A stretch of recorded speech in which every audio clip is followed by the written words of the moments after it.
Happy Thursday, and welcome here to another edition of Husker Online Headlines. Sean Callahan, Steve Sipple.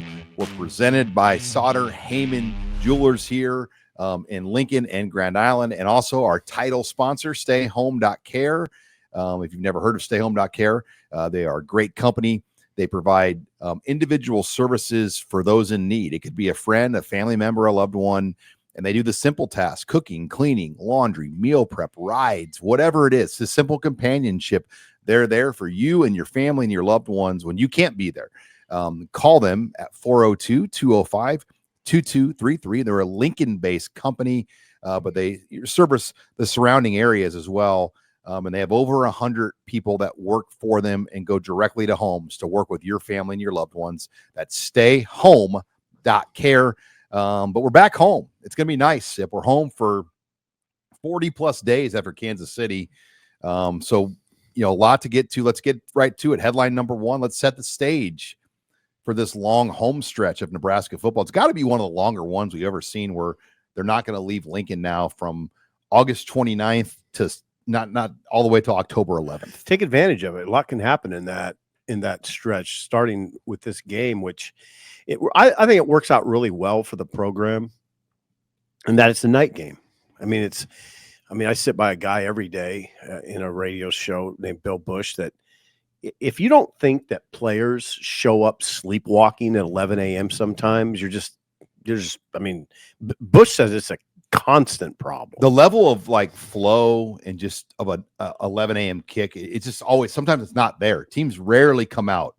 One of the rare ones I remember was the 11 a.m. Nebraska-Michigan State game with Kirk Cousins. That was a rare game where the stadium was ready and the team was ready, and the Pellinis had that team ready, and they just completely pummeled Michigan State. Yeah, you're right. But this works out. I think this works out really well. Nebraska coming off of a very difficult win, a very big win for the program, a pretty emotional win for a lot of the people involved.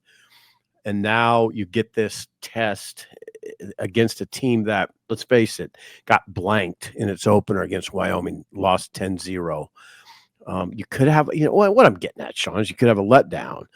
But I'm telling you, that 6:30 kickoff helps a lot in that conversation. And you know what else, why it sets up really well? Because Nebraska beat Cincinnati. We both agree it was a good win. But there's a lot of there's some griping. There's some people that are, there's people that weren't satisfied with the win. So the players hear that. So they're not going to go into this game way overconfident. They hear the conversation. So they kind of have something to prove too. It all sets up very well for the home team and not well for the visitor. No, and Akron is one of those programs right now. They're struggling. I mean, they got shut out at home against Wyoming, who is not the Josh Allen Wyoming. Oh, they're sub 500 last year. And they don't have a lot of weapons. And, so for Nebraska, you need to, this should be a name the score Saturday. I think so. I think so. Yes. Where your defenders are going to get off blocks and make plays, and your offense is going to find big plays. And that's my biggest thing. I want to see this offense make it look easier. They only average 4. Thank you. So on the 33 catches, they only average 4 yards after the catch on 33 receptions. Uh-huh. I mean, that needs to be double. I mean, they need to get more yards after catch. And it was great to see him at Johnson get 25 carries for 108, but realistically, it needs to be a bigger number than that. Yeah, you're right. And you've pointed out, Rule pointed it out, 18 third down tries. I mean, they were in third down 18 times. That's a big number. The only game last year where it was more was Rutgers. See that? And remember how hard that game felt? Yeah. Yeah, since he felt that way. So when a game feels hard, there's a lot of third downs. Right. For sure. So 100% agree with you. Make it look easy at times. I mean, if I'm going to ask you, how many explosive plays would you, if you were the head coach at Nebraska, or if you were Dana Holgerson, would you want 5+ explosive plays? At least. I mean, I would like to see some timing and some accuracy on the deep ball. I'd like to see that. I think they will turn Dylan loose a little bit. Let his arm kind of get going, because you don't get a lot of games like this and next week where you can kind of work through some things. You can work through some things. You can also get some stats for your quarterback that puts him on the national scene a little bit. You see it all the time. I don't think you can correct me if I'm wrong, but I don't think national media is very discerning in what a quarterback operates against. So if Dylan puts up a big number, I don't think you're going to see pundits saying, yeah, but it was against Akron. No, they'll just say, look at that kid in Nebraska put up big numbers. Or last week, I mean, it felt like a knife fight on every third down. Dylan did a great job, in my opinion, of being patient in that game. I mean, it was tough. I mean, every third down play was tough. And it was, and he had to make some sort of hard decisions with the ball. And they asked him all week. They said all week, you're going to have to be patient. And patience was the word they drilled into him all last week. And he was patient. He was mature. He shows a maturity at that position that's beyond his years. But I'm with you. Now I'd like to see him cut it loose a little bit, hit some guys downfield. Now, Sean, 5 plays of 30 plus, that's a lot to ask. That's a lot to ask. I'm thinking more like 20 to 25 plus yard plays. Oh, yeah. Okay. I would like to see, I mean, in the Matt Rule era, there have been very few runs longer than 40 yards. Yeah. I mean, I'd like to see that. You kind of hit a wall between 15 and 25-yard runs. That's what we've seen in the Matt Rule era. I would love to see Emmett or Mackay or Mosey or somebody bust off a 50-yard I will tell you that the back that's most likely to do that is Mackay Nelson. It is. It is. Nelson has that speed, and he has that quick burst off the ball too. He'll be the one to watch. Ives is, he's a power back. He's 6'3", 215. Emmett doesn't have great speed. He's got great lateral movement. He doesn't have great speed. So I would look for Mackay Nelson. Emmett's not one that beats the angle too often. No. Like where the safety, he can beat that angle. And that's what to get the long run, you got to beat the angle of the safety. Yeah. Or break a tackle. This isn't a lack of appreciation for Emmett because he is really good. I say jump cuts, whatever he does, but he's really good laterally, and he's tougher than he is. So I just love how tough he is. I love that in a back. He's just ready to roll all the time. He gives out. He dishes punishment, and in addition to taking, he goes into contact really well. But their speed back is Mackay Nelson and probably Mosey. But you heard Olgerson. You heard what Dana said about Mosey. Those 2 carries didn't look good against Kansas. Well, I think in Kansas, there's an adjustment of game speed, and for some of those guys like Nelson and Mosey, they had never really seen true D1 game speed, and that's not Akron, Houston, Christian game speed. I mean, Cincinnati was a huge step up from what they've ever seen. And you can scrimmage and do what you do in practice, but it's not the same. And we've heard Rule even prepare his team for this. He's like, hey, he busted out the old tapes from Baylor to show his team what a scrimmage should look like at the game speed level that you need to be ready for. And they got a taste of that. I mean, I think sometimes in camp, you try to simulate game speed, but it's hard to with do. The rules and the restrictions. I mean, hell, Frost learned that in Ireland.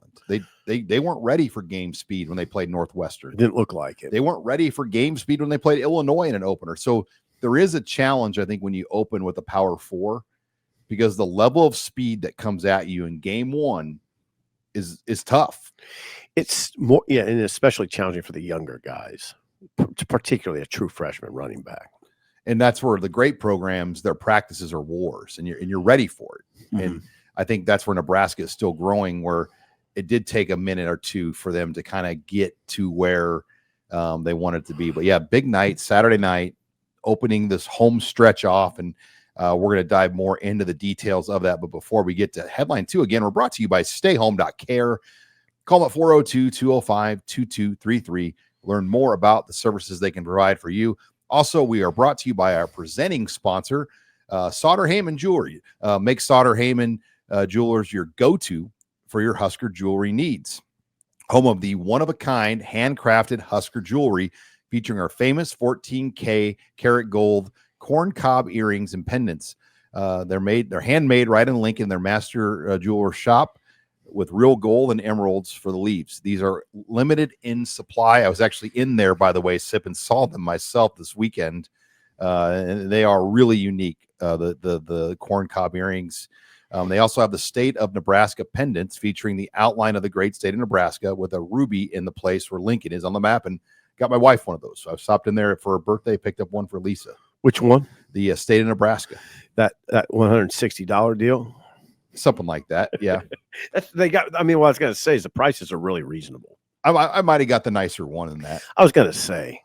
I wasn't going to get for her birthday. Her birthday was on the 31st. So I was kind of running behind there. Good idea, though, to go into Sartor Hamann. Yeah, stopped in the South Point Mall there. But hey, go ahead. Be the talk of your tailgate. Get all this stuff. Mention Husker Online, and you'll get 10% off. Or you can do it online. It's Husker Online in all lowercase, and you'll get a 10% off order on all your orders. Again, Sartor Hamann Jewelers, Nebraska tradition, as famous as the Cornhuskers. 120 years of excellence, 4 generations of family. Don't mess around with the rest. Come in to see the best. Sartor Hamann Jewelers, Lincoln and Grand Island, online at SartorHamann.com. When only the best will do, Sartor Hamann Jewelers. Yeah, there's a good chance I think you run into Rick Hamann. Big fan. And we're very appreciative of their support. He's actually going to come out with some hats, and our logo is going to be on the hats. You're kidding me. Yeah, he's going to make some custom. You are kidding me. Yeah, we talked last week, and Husker Online logo, I think, going to be on some of their hats. Very supportive of us. God bless him. So we appreciate that, Rick. Thank you. And let's get in now. Headline number 2. Gunnar Gottula will get the start at left tackle for the second week in a row over Elijah Pritchett, over Turner Corcoran. And look, last week Pritchett played the most snaps. He graded out the highest, but he had arguably 2 of the bigger blunders in the game. The false start near the goal line, which, the crowd noise, usually in a home environment, the crowd's quiet. But in that situation, the crowd was pretty jacked up, and he jumped. And that you can't do that in that situation. Then he gave up the sack as well to Dylan Raiola. Which sack was that? There was one. There's 3 in the game. Okay, so he gave up one of them. Yeah, and one of the 3 was I forgot that was him. But, they were lined up. They had a legal formation on that play that he jumped. So. Right, and Michael Severe has adamantly pointed that out to me all week, that they would have called He still jumped, though. He jumped. Right. Would they have caught the illegal formation? I don't know. He said the receiver was off the line of scrimmage and needed to be on the line. Anyway, Gunnar. Gunnar was so impressive, I thought, last year.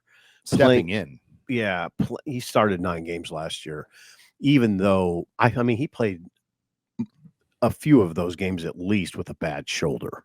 And that just, that's hard to do. And so I really appreciated that about Gunnar. And I think there was an assumption, maybe even by us, that Pritchett would win that left tackle job. But here's Gunnar. Here's Gunnar again. Now, what's it going to look like? Is it going to look like it did at Arrowhead Stadium, where they play 3 guys almost equal reps with Turner Corcoran in that discussion too? Is that what you think will happen? I don't know. I have a hard time thinking it's going to be 3 guys equal reps. I've never seen that in my football time at covering Nebraska. Unique. I've never seen a team equally play 3 left tackles. That's the prize position on the line. Your most number 1 valuable spot on an O-line. And ideally, you'd have a guy figured out. So, and you know what? We haven't talked about it all. We did not. I'm speaking for you now, right now. I hope you don't mind. We didn't anticipate Corcoran playing that much. No, you didn't. I didn't. When it was Corcoran, that's what got us up in the press box. We're like 69's out there. The elephant in the room is they invested for it to be Pritchett, and it hasn't worked itself out to be at that level. And Gottula, who is a good player and played good last year, has held his own. And these are some of the conundrums you're going to deal with every year now with rev share. I know it's a tricky conversation because the AD sort of enters into the discussion. You're you're paying this guy more than my salary, by the way. Yeah, what are you paying this guy that's not starting, by the way? I'm just being real. That's going to happen. Right. It's happening not just at Nebraska, it'll happen all over the country where, because you're spending big money, and if you too often, it's just like in the pros with general managers and head coaches. If too often you spend money and it looks a little reckless and you're just wrong, that gets to be an issue. Well, in an NIL, you could get away with being wrong because there was no cap. Now there is a cap. Exactly. And yes, you can pay more people with NIL legally, but it's got to pass the clearinghouse. Right. And that's not always easy. I mean, like to get the money through. So, but yeah, we'll see Gottula. And I think the question will be like, how many series in a row will he go this time? Yeah. When will Pritchett enter the discussion, and will Corcoran continue to enter the discussion? And other than that, they didn't sub anyone else out. Now, Tyler Knack maybe gets more opportunity in this game to see what he can do. You know what, though? Teddy was good. But like, you hope in a game Teddy like, Prohaska. Oh, Teddy played great for his first game back. Mm-hmm. You hope that the game allows itself to get a Sam Sledge in there, get a Grant Bricks, a Jason Mache-Chalk. Yeah, those guys would be great, and it should, frankly. It should get to a point where you see those Maybe guys. even Preston Taumua. That'd be great. We really haven't seen yet. No, you could. I think that's the kind of player that could use a shot of confidence. I hate when people do that. For all I know, he's the most confident guy in the world, but he could use the experience for sure. It's invaluable. It really is. The game experience is much more valuable than practice. Well, and I don't know on that true freshman line if you'll see any of those guys, but a year ago, to put in perspective against UTEP, Matt Rule, I believe, played 106 or 108 guys in that game. You could see that. So if the game gets to that point, Rule will play a third unit. I mean, we're going to see the twos in this game. Isn't there? We're thinking out loud now. There's kind of a balance in this conversation, though. Your top line guys got to get better. You don't want to just pull them quick. You want Dylan to get some confidence and swagger and rhythm going, and you want the receivers, and it's got to have the right. I always feel like there has to be the right feel before you make that move. Yeah, I'd be just talking without seeing a game. I would be kind of disappointed if Dylan was on the bench midway through the third quarter. And that's where a head coach makes his money. Like, you have to have the feel of your football team that we've put in the amount of work in this game that we know we needed to get better. Yep. Yes. And Rule, that's one of his strengths. I think he will identify the right moments, but TJ Lateef is going to get in this game. Jalen Gramstead is probably going to get in this game. I would guess it stops there. I don't know if they get a fourth guy in. Maybe they will. I don't know who the fourth guy would be. I get a little edgy when we start getting that, because I don't want to take too much for granted. I'm not disagreeing with you. I do think this is a name your score type game, but I don't want to act like we're talking about 1995 Nebraska. I mean, you'll know early though, like the way the downhill running looks on the first drive or two, you're going to know how Nebraska's going to run the ball. Yeah. Like if you start seeing just the line getting downhill immediately, and if you start seeing on third down, the rush closing in, sacking the quarterback, it's going to be a good day for Nebraska. Yeah. And that's what you hope. And it could, now on the other side of it, it could be a day where it takes a while to get going, and the avalanche starts a little late. And then you wouldn't see some of the guys we're talking about. And like when you play a team like this, if you start running some kind of crossing route looks and you just start seeing Ja'Cory Barney running free, those are the plays that could go for big yardage. Right. You might see that. But the other end of it is, what if it's 12-0 at halftime, but then they score 24 points in the third quarter?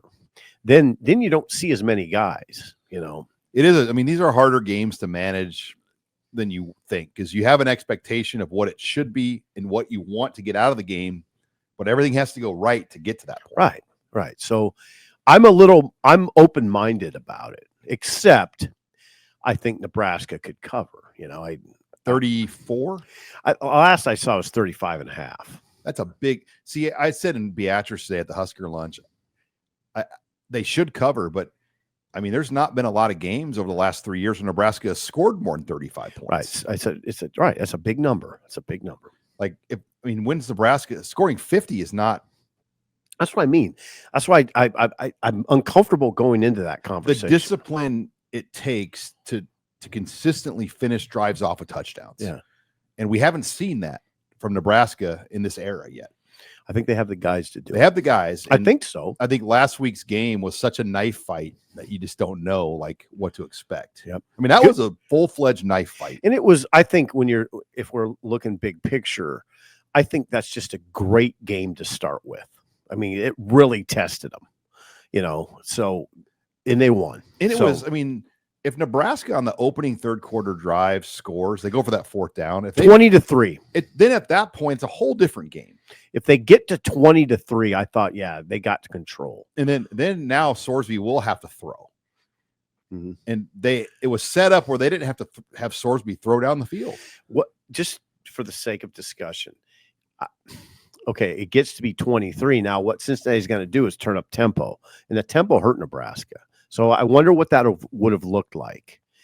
I don't know. I'm not as confident as you because that tempo bothered Nebraska. Yeah, they ran a play. Michael brought this up this week, Severe, every 22 seconds. Yeah, they turned it up. The pace of play was fast. Yes, it was. And it was pretty impressive, I thought, on Cincinnati. I think it was faster than they even thought it would be.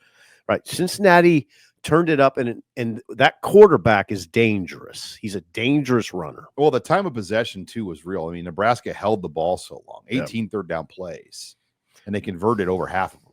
Great test. All right, before we take it, headline 3, again, we're brought to you by our title sponsor, StayHome.Care. Call them at 402-205-2233. Learn more about them and what they can do for you and your family, your loved ones. Also, we're brought to you by Ridge. And, have you ever heard of Ridge? They make unbelievable products, wallets, keychains, particularly their credit card size wallets that you can just fit in your front pocket. Great thing to take this stadium. You don't want to take you don't want to take your George Costanza, Steve Sipple wallet into the stadium. Sean. But you put that in your front pocket, you got a little bit of room for cash, but you can fit up to 12 cards, including your ID in there. And it makes it so easy to go into the stadium and have it all right in your front pocket at that point. But yeah, we've got a great deal with Ridge. They got Husker wallets, by the way. They have specialty wallets. You'll get 10% off your order by simply using the promo code Husker at checkout at ridge.com. Again, that's 10% off with the promo code Husker at checkout. Now, I will say, if there are already wallets that are marked down, like there have been some that were 150 that are down to 100. I'm told that 10% doesn't work in that situation because it's already marked down 33%. But regularly priced wallets or anything else you see, you'll get 10% off with that promo code. You're getting a deal. That's what's going to happen. And they got a Husker one on there. Beautiful. All right. Well, thanks to Ridge for sponsoring us here on Husker Online Headlines. Let's go to 3. Headline 3. What do you need to see to make you feel better about the defensive line? And I'll start first. I want to see guys get off blocks and play their responsibility and their keys. I don't want to see guys trying to play hero ball and go for the big sack at the expense of what their assignment should be. I would add, yes. I would add, I want to see better pad level. And I know we're starting to get a little technical for a couple jabronis. Yeah, we're going to get Damon Bennings and Michael Severe's on us here. Right. Quick. No, but I think pad level across the board could get better. And then just, I'm going to say it too, footwork. I mean, I think you saw too many guys not moving their feet. You know what happens, Sean? You're smart enough in athletics. When you're still, there's a problem, right? When your legs are pinned into the ground, it's generally not good. And you saw a little bit too much of that against Cincinnati. It's elementary. If a guy's not moving, the quarterback has more time. So there's a lot there. I mean, the other thing is, and I'm not necessarily using this as something I'm looking for, but I'm interested in if they change up the snaps a little bit, if they play guys a little bit differently in terms of snap load. We were asked this week on the Red Sea Scrolls subscriber chat who our starting 3 would be, and all 3 of us had the same answer. Yeah, we didn't look at each other either. We had Winery, Keona Davis, and Riley Van Poppel. That was our starting 3. Cam Lenhart could easily be in that discussion too. He can. I think all of us at least left Arrowhead concerned about Elijah Judy. I mean, because you're asking him to take on a big role of guys that were there before him, and he is not Ty Robinson. He is not Nash Hutmacher and what they had a year ago. And he didn't have a great opener with the snap load he was given. No, and that's not even really just your opinion. That's the fact. I mean, the PFF grade wasn't good. 32. He played 32 snaps, and he wasn't involved in a tackle or a play of pressure on the quarterback. So, yeah, but, the good news is he's got 11 more games or 12 or whatever it is to get better, and he can get better, I think. Now, see, that discussion, though, is not – I don't want to just we talk, and sometimes you got to make sure you convey yourself properly. It's not easy to get – I don't know. I mean, sometimes a guy's just a guy. You can't – there's just not much he can do to get better at this point. He can improve his technique. There's always the effort question. Can you get more out of him? So, I don't know. We'll see what it looks like, Sean. I was told by a pretty smart person that watches a lot of practice to not panic about the D-line, that it's going to be fine, because there is a lot of panic, I would say. Well, but he said, this person said, no, don't. They're going to be fine. We took for granted almost how solid they've been there. I mean, you go back to the Ohio State game, 1 rushing first down allowed against the Buckeyes, the national champions. I know. You go back to the Boston College game, a very good running team. Bill O'Brien said that after the game, because we couldn't do anything on your guys. Like Nash and Ty and Jamari and MJ Sherman. Don't forget MJ Sherman. Completely could shut down the line of scrimmage. Yeah, I want to make sure that we always include MJ Sherman in that discussion, because Rule brings that up. So, yeah, those guys were good. That was a good line. And these guys got to live up to it. I hope, I kind of hope they listen to what people are saying. I think that could motivate them. And I do think Keona Davis and Lenhart are pretty interchangeable. Yeah, I do think it was encouraging that Nwaneri looked so good. That was 38 snaps. That was 38 snaps. And I don't know that you or I would have said in mid-August, what if I would have told you Nwaneri, hey, Sean, I think Nwaneri will play 38 snaps in the opener. I think you would have given me that emoji with the emoji with the side eye. Yeah, side eye. That's your go-to. Yeah, I think you would have given me the side eye emoji. Like, really, Simple? You think he's going to play 38 snaps? He did. So that shows that they trust him. Tells you he had a pretty good August. So we'll see what that looks like. And, could a David Hoofkin get in more in this game? Su'a-Lefetu. So, I mean, I think you need to look at down the depth chart a little bit. Cade Pedshock too. Yeah, got Cade one Pedshock. Snap. Yeah. I think everybody agrees. That was a big NIL acquisition for Nebraska to get him. And the reports are strong. This is the kind of game, this game and next week, where you need to let him go. Yep, I agree.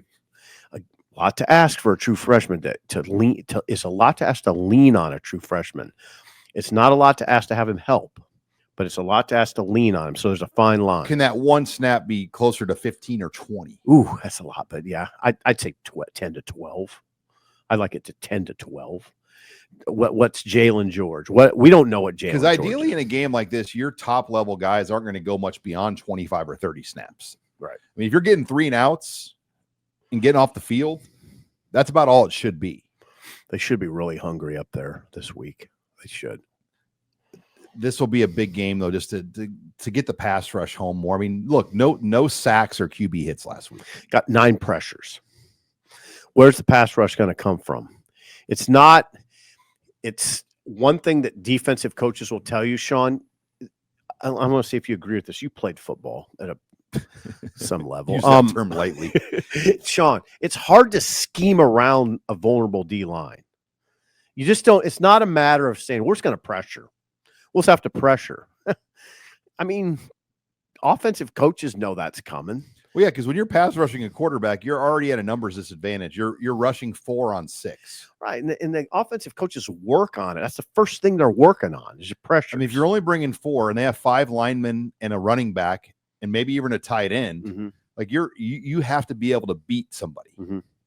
There's no magic blitzes. It's a misnomer. There's no, we'll just hit them with scheme. Nah, good luck with that. Yeah, I wonder how much Akron will try to max protect. I don't know. We don't really know much about Akron. They didn't even put out game notes. They didn't put out a depth chart. Their head coach, I think, had a press conference this week, but nobody's quite sure. Joe Moorhead. It's a different world at Akron than it is at Nebraska. Well, Joseph Meyer from HuskerOnline, our intern, has his opponent breakdown of Akron, and we need to read that. Michael Beaven from the Akron Beacon Journal. So they have somebody that covers it. Yeah, and what was his prediction? He predicts 42-14 Nebraska. Okay, it's pretty safe, right? It's about where I'm at. I'm 41-10. I was like 35-10. We have to make our predictions on Monday, so it's kind of, you have to really zone in. I try to keep my Big Red wrap-up prediction the same, because if you put like 3 different scores in, the savvy fan, you'll hear about it. Oh, yeah. What score is it, Sean? Just don't know much. It's hard to know a lot about Akron. No. Other than that, they're ineligible to go to a bowl game. Yeah. Which is unheard of in this era. It's really strange. I mean, there are teams that have broken major NCAA rules. Michigan's eligible to go to a bowl game. And Akron's not. Nice work, NCAA. I hate doing that to the NCAA because there's such a low-hanging fruit there, but yeah, that's ridiculous. It's kind of like in the legal world. Like if you're like a high-profile person that can afford good representation, you get out of it. Yeah. Akron's not. They got the court-appointed attorney. Nothing against court-appointed attorneys, but yeah, you're right. All right. Hope he didn't offend it. No, I didn't mean it as but you know what I'm saying. I 100% know what you're saying. Coming from you got lawyers in your family, so 3 dad and 2 brothers, so I get it. I get what you're saying. You're the sports writer. Yeah. I need attorneys is what I need. All right, before we take it to headline 4, again, we're brought to you by the title sponsor of StayHome.Care. Give them a call. Learn more about the great services they can provide for you, your family, your loved ones at 402-205-2233. We're also brought to you by Chubbies. NFL starting up this weekend, and no better time to gear up than go to ChubbiesShorts.com, and they've got all the custom gear for NFL season and just everything else. I mean, they've got a lot of comfortable, just leisure wear, but the NFL shirts are fun. I've got the Chiefs shirt. Loud. Your shirt's loud. Yeah. I have a hard time pulling that off. Where will you pull that off at? Like a barbecue at one of your friend's house? I feel like if I was still in my fraternity, it'd be something you'd wear to like a frat party. You could wear that to a barbecue. I could wear my Raiders shirt almost anywhere because it's not so loud. Robin rocked his Giants shirt at the fantasy draft and got a lot of compliments. Oh, they're really nice. I'm serious. They're high quality, Yeah, high material, high level shirts. And, you know, we got a great deal. Just go to ChubbiesShorts.com. Use the promo code Husker. ChubbiesShorts.com/Husker. Promo code is Husker. And we'll give you $10 off your order at Chubbies. Again, that's ChubbiesShorts.com/Husker. Promo code Husker, and you'll receive $10 off your order at Chubbies. Thanks again to Chubbies for sponsoring us here on the HuskerOnline Headline Show. But all right, let's take it now to headline 4. A new era at Memorial Stadium is here. We get the alcohol for the first time, and I feel like the Arrowhead game is kind of, not ruined it, but like we've already had it. Upstaged it because we were just in an NFL stadium that Airmark also runs. Mm-hmm. Airmark runs Nebraska, and there was 73,000 Nebraska fans in Arrowhead, and so we've already kind of seen a Husker game with full-fledged alcohol with 70-some thousand fans in it. Yeah, we saw that, and you went to this food tasting party that Memorial Stadium had. And not your cup of tea to go to the tastings. Well, it's not. I mean, I guess not. But what'd you think? I mean, I think what you're going to see in Kent Wogamon, our friend, longtime reviewer from the Journal-Star, we talked about this. He said, this is solid standard stadium fare. I mean, it is definitely upgraded. It's definitely better. They're not overdoing it by any means, but like the macaroni and cheese options, a lot of nachos, a lot of bowl options. I personally thought the burgers were outstanding. Did you? It's an Omaha Steaks patty, one of our great sponsors, by the way. A thick hamburger, and they have specialty red buns. Yes, very interesting. And the burger was great because you're getting a good patty on there and a good meal, but lots of beer options. You have to take care of fans in this day and age, don't you? And we're going to get and the tacos. Yeah, lots of tacos.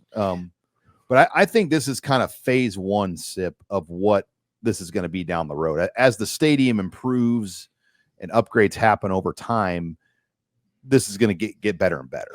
Good, because the fans deserve it. These fans, I hope to God, are never taken for granted. Nebraska Zipline, by the way, one of our great sponsors. The dear old Nebraska Brew will be available stadium wide. That's a good deal for Zipline. Again, I just want to reiterate, don't take these fans for granted. They've endured a lot, and they're still coming. That's what this means to me. That's what it means to me, is take care of these people. Well, now we'll make the stadium experience real good. The stadium reentry. Oh, what do you make of that, Mr. AD? Well, this will be the first time that they've had there's the red burger. The red bun. Interesting. Looks good. But yeah, the stadium reentry. So Memorial Stadium might have been the only major stadium practically in the world that allowed you to go into the game, come out, and come back in. All the way up until the start of the fourth quarter. That's gone. So there used to be a real advantage to have a close tailgate spot or a Champions Club access, because at halftime it allowed you to go have a beer, 2 or 3, smoke a cigarette or whatever you wanted to do outside. Then you come back in, watch the second half. Now you cannot leave the stadium. So that will present a new challenge. They will have the Hawks. Is it a challenge? Well, for routine, yes. I mean, you're talking about tens of thousands of people that have had the same game day routines for decades. It shouldn't throw too many people off, though. Bro, you can't just stay in the stadium. I mean, come on. The biggest thing will be they have to be able to handle the demand of the sale. Because if you can't get out to your car to have a drink, people at halftime are going to want to be able to get one in a timely manner. Yep. And that will be, to me, the largest obstacle. Like, how do you accommodate 20 or 30,000 people going through the concourse trying to find a beer? If you were at the Journal-Star and you were the editor, you would assign a reporter to check that out, right? See how that goes. Talk to the people. See how it goes at halftime. It'd be kind of an interesting story. It's quick service. It's all cans. There's no taps. So I do think they can do it quickly, and it's tap and pay. So I do think the timeliness of how you pay and the cashless element of it is quicker. Yeah, and I don't mean to make light of what you said about people no longer being able to leave the stadium, but I guess it's hard for me not to make light of it. I'll tell you though, the Champions Club. I'm gonna hear from people. That is going to be like a real thing to watch. Like, what is the value of the Champions Club at this point for somebody that pays all that money? You get the parking spot, but the real value used to be there wasn't beer in the stadium, so you can kind of go back and forth and go in and out. That doesn't have near the value it used to. Now you think like an AD. How do you retain value in the Champions Club then? How do you adjust to this? It's a good question. I'm putting you on the spot, which is unfair. I don't know. I think you got to let a few games play. Now this week we got the light show, and the light show will keep everybody in the stadium through the fourth quarter for sure, because you want to be a part of the light show at the end of the third quarter, the start of the fourth. Yes. Yeah. The end of the third. Start of the fourth. Tomato. Yeah. The light show. I mean, I can't even tell you how exciting it is for me. It's cutting edge. You think about Nebraska over the years, they were the first stadium to have big screen boards, and they created the tunnel walk. And it became the most iconic entrance in college football by just the cutting edge, innovative thinking of that period of Jeff Schmall and Bill Byrne, the late Jeff Schmall, to have the tunnel walk and the big screen boards come through the stadium. And, it's hard to come up with new innovative ideas, but Nebraska did this. This is the third year of the light shows. They were the first stadium to do these light shows. It's scintillating. And you heard Matt Rule even say, we better have it. We better have that light show. It was something I've heard just corporations like Bass Pro Shop had like a big outing somewhere, and they did things like this for their clients. And I think the seed just got planted and some ideas got going. Let's do this at Nebraska. And Texas, I believe, has done one now. But the reason why people don't do them is they're expensive. I mean, it's tens of thousands of dollars to do a light show. It's quite a show, and it's really worth it. That scene against Michigan a few years ago was unlike anything I'd seen. Well, and there's a safety element of it too. They have to be far away enough back. You can't, like if those things fall down, you got a problem. Yeah. So they stage it on the practice fields. There it is. Look at that. God dang. Where do we get that footage? That's from, I think, Nebraska is my guess. Look at that scene. But yeah, the light show, game 1, and hopefully we get 2 of them this year. I mean, I would hope at least maybe the USC game. But yeah, hats off, because you've got to create experiences to keep people wanting to be in the stadium. The game itself is not enough. You need other things. Yep. You need better food, drink options, and entertainment options. Take care of people. Take care of the fans. Now, the Hawks are the most important part of the program. The Hawks Indoor Center will also be like a big fan zone area. So if you're down there and you're not tailgating, you can go inside the Hawks Center. They're going to have a musical band playing there every game. They're going to have food and drink for sale, alcohol as well, inside the Hawks. So be comfortable, be indoors. You got bathrooms in there. Wow. Now, that closes at kickoff, though, so you can't kind of turn that into a sports bar to watch the game into. You have to get out of there, I think, when the game starts.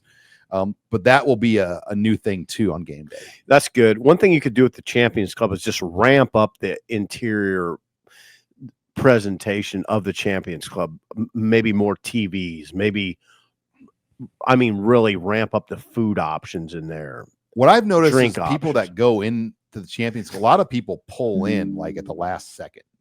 Like, some people don't even tailgate. They like it because they can drive in and park and walk right in. Right. And then some people like to go in there and watch games and hang out.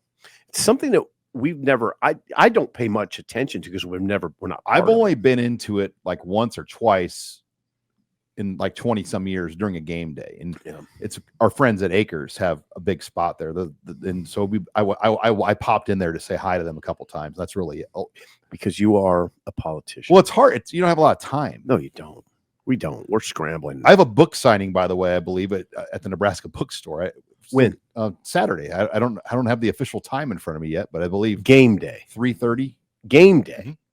Ooh, you'll have to scramble to get to the game. It's on campus. Oh, I thought you meant out like at Barnes and Noble. No, on campus. Oh, okay. Oh, you won't have to scramble. This ain't my first rodeo here. Don't they have book signs at Barnes and Noble? I've done some there before in the years past, but we don't have one set up there yet. Barnes and Noble on O Street and what is that, 52nd? Yeah, I mean, I live right by the south. We haven't set one up there yet. I mean, those are harder to get set up than you think at a bar because there's busy stores. But we've done a lot. I've done 4 or 5 events, and we'll have one here this weekend. So, all right, stay dialed in, please. All right, before we go to headline 5. Again, we're brought to you by StayHome.Care, our title sponsor, a great sponsor here of the HuskerOnline Headline Show. Give them a call. Learn about what they can do. You got family members, relatives, friends that need help. They need assistance, and you maybe can't be there. Someone that just needs somebody to help them around the house. Give them a ride to a doctor's appointment. Just spend time with somebody. Cook, clean, whatever it is. They do those things for you, your family, your loved ones. Call them at 402-205-2233. Chuck and Nina, based out of Lincoln here, but they service the entire area around, have over 100 care providers that work for them to help you when you can't be there. Thanks again to StayHome.Care, the title sponsor here of the HuskerOnline Headline Show. All right, let's get into it. Odds and ends, the running back discussion. What's the right number for Emmett Johnson? Is it more about the carries or more about the yards? Well, it's always, Sean, God, you're going to kill me for saying it, but I don't know how the game's going to go, so it's hard to say exactly. Okay, if they march down the field, drive 1, Nebraska, and score easy, do you see Mekhi Nelson drive 2? Ooh, there's a question. I like that. Yeah, yes. That's what I'm thinking, too. Yes. I think if it looks really simple, drive 1, that opens the door to like, all right, let's give Mekhi series 2. Then what you're looking for from those backups is pass protection. How are they in pass protection? And what else? Got to hold on to the ball. I mean, that's one way one of those kids could cost themselves big is if they go in and fumble. Don't fumble. Take care of the ball. Yeah, don't do a Greg Bell right against Colorado. But pass protection is a huge part of this discussion. So they asked these backs to be all-around backs. Now, I'm not saying I'm going to jinx this, but wouldn't it be something if Nebraska goes the first 3 games without a turnover? Yes. I mean, they didn't get one in their toughest game, and they have 2 that they shouldn't have any. Yep. And I think that Dylan, Now Dylan almost threw a pick, so I get it. I get that. And the ball was on the ground and he got it back. So there was some good fortune, but I absolutely think he should be turnover free in these next 2 I would games. love to see the turnover margin number get to a point where it's like +7 going into Michigan. Yeah. I mean, there have been local journalists that have written like 30 for 30 breakdowns on Nebraska's turnover margins.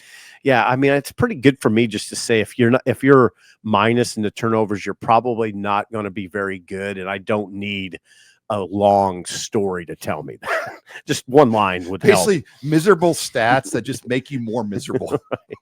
So just I get it. I get it. But there have been like these charts and Yeah. graphical stories like Nebraska has had the most obscure turnover margins in the last 20 years. Yeah, I get it. It's part of the problem. It usually is when you're minus. So I would like to see him be plus, and they should. Dylan, I think we're going to continue to see his maturity. We did see it against Cincinnati. We just didn't see big numbers. I think you'll see maturity coupled with big numbers in a game like this. Ja'Cory Barney had a great practice this week. Wow. He What looks about healthy. that quote? Now, And Vincent Shavers. What did Matt Rule again say about Ja'Cory Barney and Vincent this Shavers? quote blew me out of the water because it says a lot about these two kids. You should use this in your speeches this week.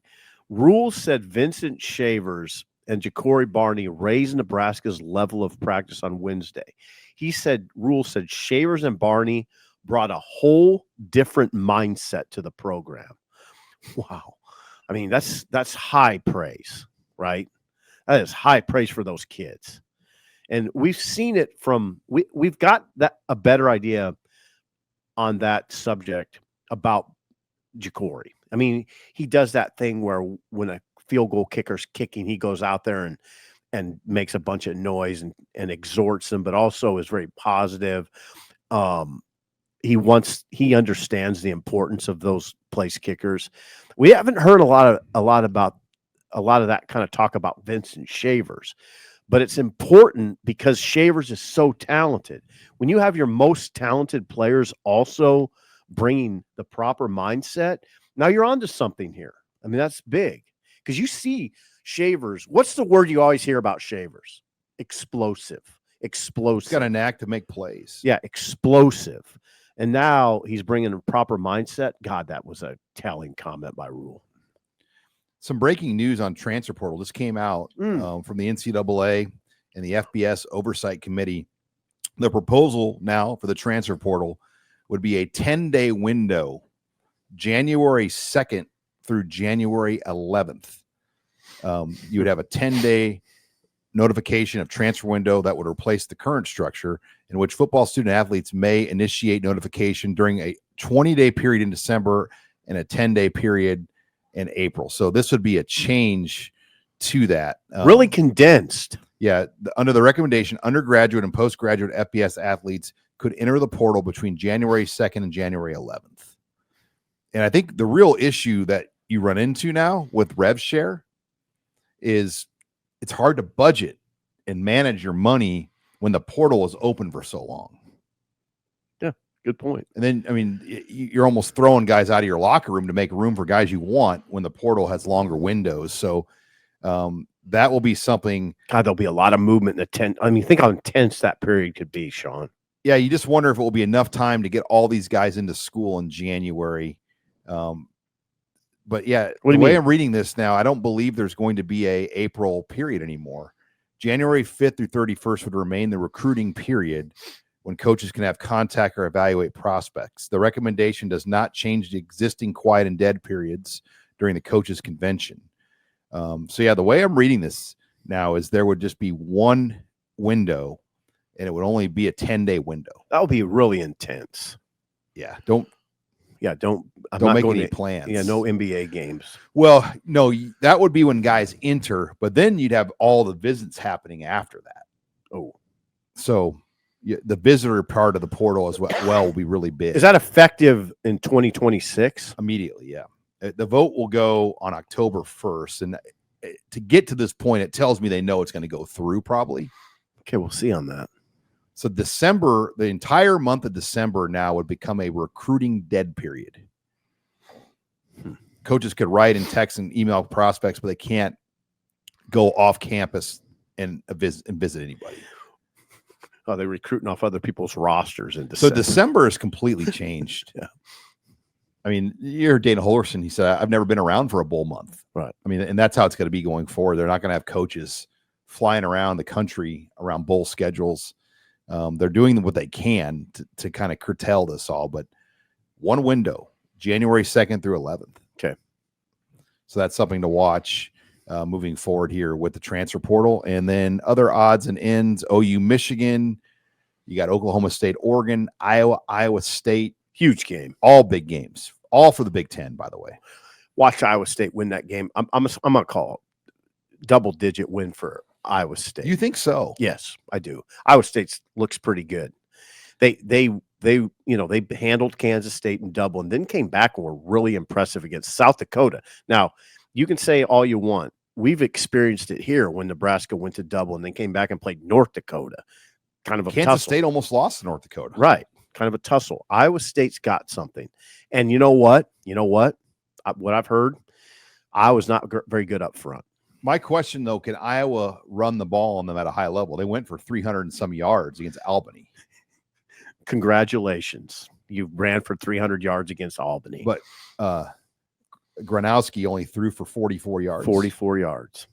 I like Iowa State. This is a big game, just kind Look of at Sean for the future of just everything at Iowa. Because if they lose again to Iowa State, that's a tough loss for Kirk Ferentz. And then the monster game of the Michigan, weekend. Oklahoma. Yeah, in fact, it's the only game pitting ranked teams, two ranked teams. So that's, and it's obviously Nebraska fans have one eye on that, right? I mean, you're watching that pretty close. Yeah, and our game, unfortunately, is on the exact same time. Yeah, we can find ways to watch it. Oh, later. yeah. So that will be on. I think Oklahoma is going to win. I do too. I just think at home, and look, here's the X factor. Brent Venables is feasted on young quarterbacks. Like, think about the pre-snap 100. looks and disguises. Oh God, he's going to throw at this kid. And then, wouldn't you say that night atmosphere in Norman is about as tough as it gets? Yes, you've been there. It's up there. Yeah, you've been there. But just think about that noise with a pre-snap look where it looks like 10 guys are going to rush, and then they drop back into coverages.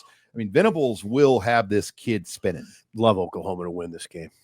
Venables is made for a matchup like this. Yep. A young kid that's only played one game in college, and you look solid against UNLV. Yeah, or not UNLV. They played New Mexico. New Mexico, sorry, not UNLV. No, he looked good. He looked good in that game. All poised. Right. He showed poise, but this is a whole different animal now. What did you think of the Gundy Dan Lanning spar off? I thought Lanning hammered him pretty good. Response was perfect. Gundy talking about Oregon being able to pay $40 million, having a roster worth $40 million, and Oklahoma State having a roster of $7 million over 3 years, and the discrepancy and how that affects the game, blah, blah, blah.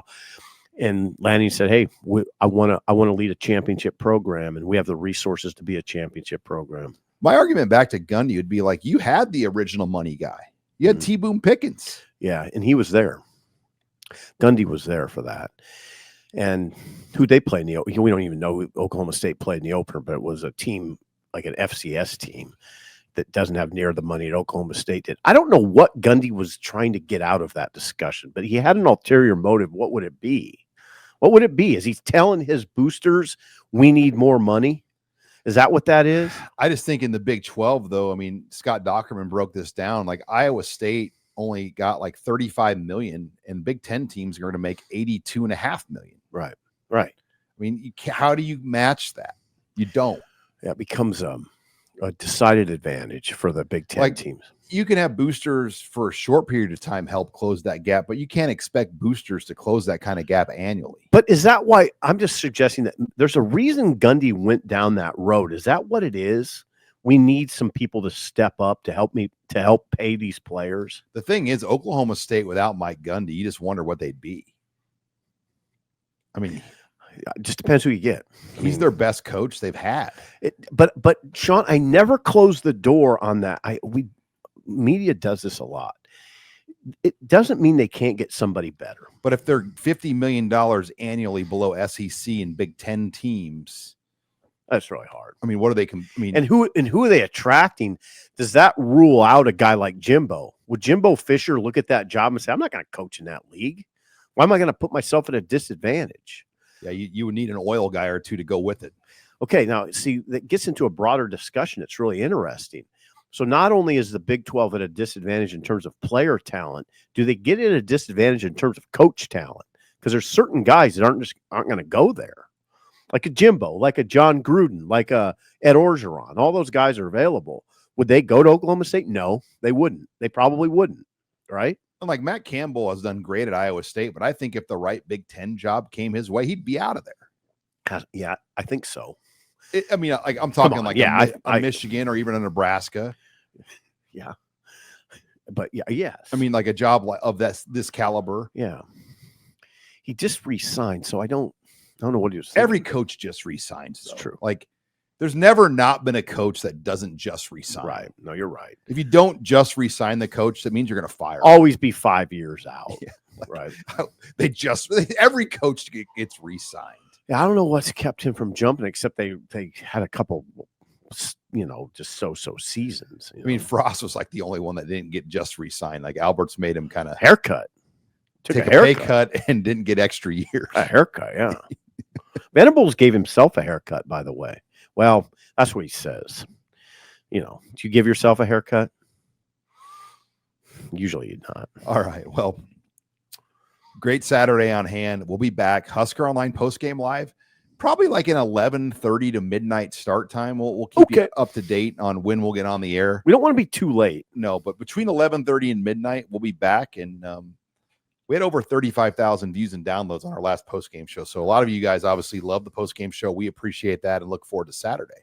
Yeah, so we'll get our stuff done quick and get rolling. All right. Well, thanks for joining us. For Steve Sipple, I'm Sean Callahan signing off here for Husker Online Headlines.